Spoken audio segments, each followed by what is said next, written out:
Barack leaves U.S. as Trump shows Obama committing felony in shocking secret phone call. Barack Obama has left the United States, pretending to still be president and giving the real president, Donald Trump, the perfect time to drop a shocking truth bomb right on Barack's head.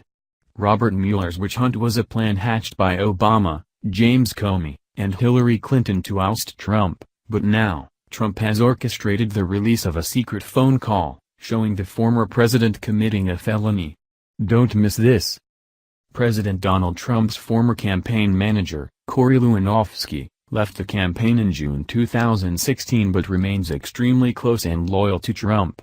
Lewandowski has just released a book, a tell-all and behind-the-scenes look at the president's rise during the 2016 campaign.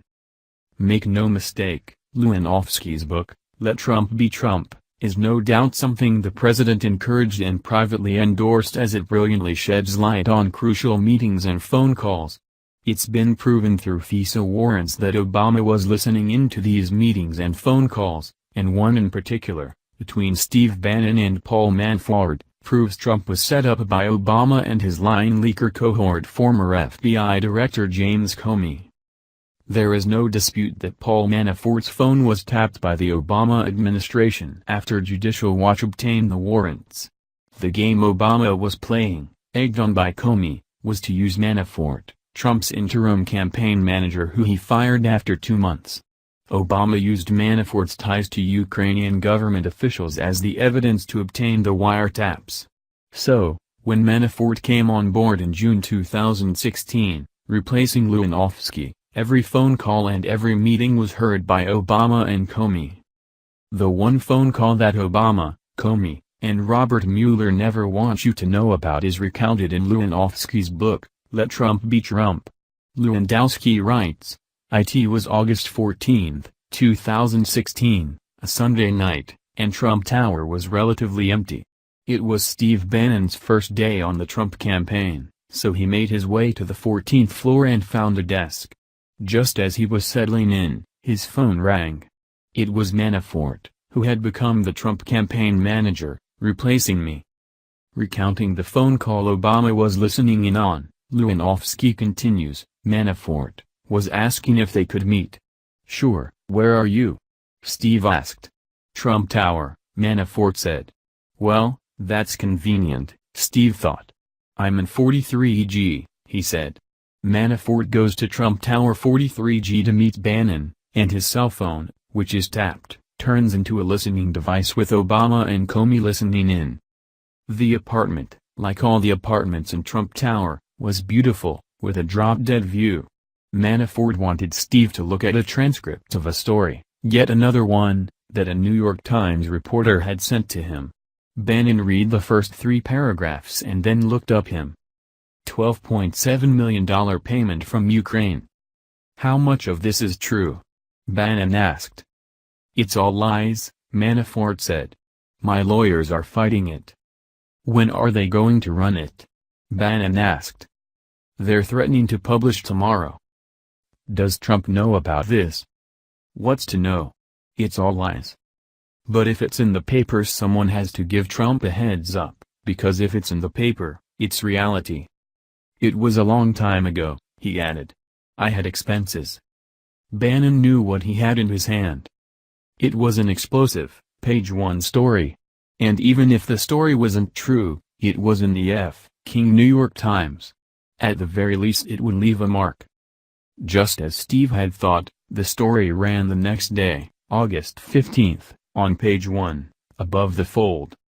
I've got a crook running my campaign, Trump said when he read it. Immediately, Trump fired Manafort, who had been hired by Jared Kushner. He fired him over the taint of scandal, not anything to do with Russia. Manafort had worked for a Ukrainian presidential candidate, not anyone in Russia, and he was paid by them in 2014. Manafort was fired based on the bad optics, and whatever Manafort did or did not do back in 2014 had nothing to do with Trump. That is obvious. It is also obvious to anyone listening to this phone call that Trump was not colluding with Manafort or Russia. That's absurd. However, based on this phone call, Obama, Comey, and Hillary Clinton hatch a plan. It's August 2016, the election is 2 months away. They decide to leak bogus info to the media on Manafort colluding with Russians. They tie Trump to Manafort, hoping Americans will reject Trump. That is where this entire bogus Mueller investigation comes from.